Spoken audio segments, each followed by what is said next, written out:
ఎన్నికల్లో ప్రజలకు ఇచ్చిన హామీలను అమలు చేయకపోవడంతో ప్రజల్లో వస్తున్న వ్యతిరేకతను దారి మళ్లించేందుకు హైడ్రా పేరుతో కాంగ్రెస్ ప్రభుత్వం హైడ్రామాలాడుతుందని కేంద్ర హోంశాఖ సహాయ మంత్రి మండిపడ్డారు. కొద్ది రోజులుగా హైడ్రా వ్యవహరిస్తున్న తీరును చూస్తుంటే విశ్వాసం పోతుందన్నారు.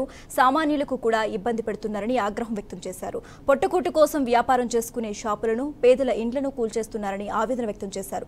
ఇకపై ఊరుకునే ప్రసక్తే లేదన్నారు. హైడ్రా వ్యవహరిస్తున్న తీరు సరికాదన్నారు. ఎందుకీ హైడ్రామాలు? అక్రమ భవనాలకు, ఎఫ్టీఎల్ బఫర్ జోన్లలో కడుతున్న ఇండ్లకు పర్మిషన్ ఎందుకు ఇచ్చారు? ఇప్పుడెందుకు కూలుస్తున్నారో ప్రభుత్వం సమాధానం చెప్పాలని సవాల్ విసిరారు.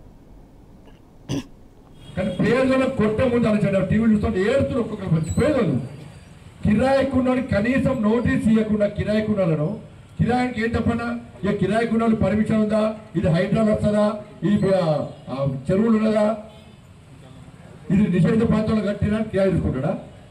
కిరాయిలు అరే నువ్వు ఓనర్లు కొట్టు, ఎవరితో పైసలు కొట్టు, ఎవరితాడు పొద్దున మొత్తం వస్తాను ఏమన్నా కిరాయికున్నాడు. ఈ షాప్లో సామాన్ ఉంటే అర్ధరాత్రి వచ్చి జేసీబీతో కొడుతుంటారు, ఏడుతున్నారు. నిన్న పెట్రోల్ కొట్టుకున్నారు. నిన్న కిరాయి కూడా ఏ పాపం చేసినాడు, కిరాయి కూడా ఏడుస్తాడు, ఇల్లు చేస్తాడు.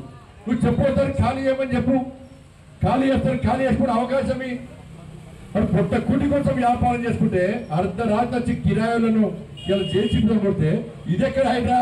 హైడ్రా మీద మంచి విశ్వాసం పోతుంది. ఇలా ప్రభుత్వం వ్యవహారాల వల్ల మొన్నటి వరకు హైడ్రాకి సపోర్ట్ చేసే వాళ్ళు కూడా వ్యతిరేకించే పరిస్థితి ప్రభుత్వమే కొన్ని చేసుకునేది.